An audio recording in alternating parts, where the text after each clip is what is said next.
Hello, hello, bonjour ou bonsoir, dépendant de l'heure à laquelle vous verrez ceci, et bienvenue à nouveau sur la chaîne. En espérant que vous vous portez bien et que vous êtes d'humeur à parler religion, aujourd'hui nous allons effectuer un focus sur le défunt prophète T.B. Joshua. Non seulement connu comme berceau de l'humanité, l'Afrique est aussi connue comme berceau de la foi. C'est la terre sur laquelle la quintessence même de la croyance est née par la voix des déités au pouvoir qui protègent et guérissent.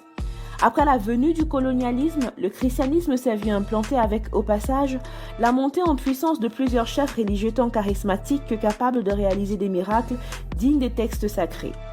Parmi ces prophètes figurait le défunt et très célèbre Temitope Balogun Joshua, encore appelé T.B. Joshua. Parler de sa vie et son impact n'est que chose normale vu sa popularité sur le continent africain et au-delà, puis son impact sur la vie de beaucoup. Suivez-moi et faisons un tour dans la vie de ce prophète. 5. Ses origines. Un miracle vivant depuis sa naissance, il est dit qu'il fit 15 mois dans le sang de sa mère au lieu de 9. Il naquit le 12 juin 1963 à Arigidi, Akoko, au Nigeria. Il étudia à l'école primaire anglicane Saint-Étienne, toujours à Arigidi, de 1971 à 1977, mais faute de moyens financiers, n'a pas pu terminer le cursus secondaire. Malgré les conditions difficiles, il cumule les petits boulots et participe aux cours du soir, sans oublier qu'il organisait des cours bibliques pour enfants, ce qui lui valut le nom de petit pasteur. Sa vocation première fut de joindre l'armée nigériane, ambition qui tomba à l'eau due à une panne de train au cours de route vers l'académie militaire. 4. Son ministère. Son église, connue sous le nom de synagogue Église de toutes les nations, fut créée en 1987. Et déjà durant l'année 2012, elle comptait environ 15 000 membres, avec des chrétiens venant du monde entier afin de recevoir onction et délivrance. Ses ambitions étaient de n'avoir qu'un seul siège situé au Nigeria précisément, mais malgré le fait qu'il ouvrit une église au Ghana. Son impact sur son pays d'origine fut si grand que lorsqu'il annonça qu'il pourrait relocaliser son ministère du Nigeria en Israël, le gouvernement l'exhorta à y renoncer vu le déficit financier que cette soudaine migration aurait pu causer. 3. Ses actions philanthropiques.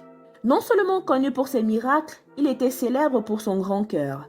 Avec une fortune estimée entre 10 et 15 millions de dollars selon le magazine Forbes, il faisait très souvent des dons aux nécessiteux et notamment aux programmes d'éducation, de santé et de réadaptation des anciens militaires du delta du Niger.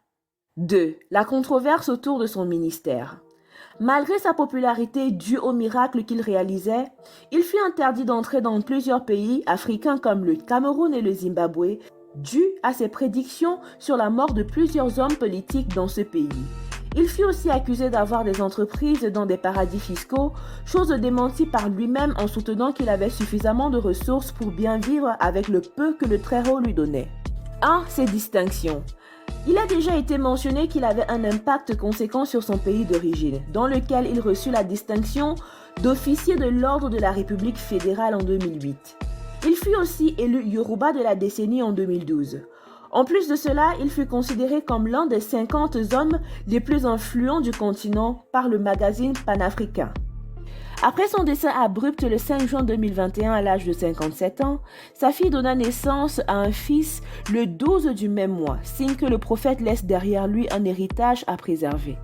Arrivé à la fin de cette vidéo en espérant que vous avez apprécié son contenu, n'oubliez pas de liker, de partager et de laisser vos avis en commentaire.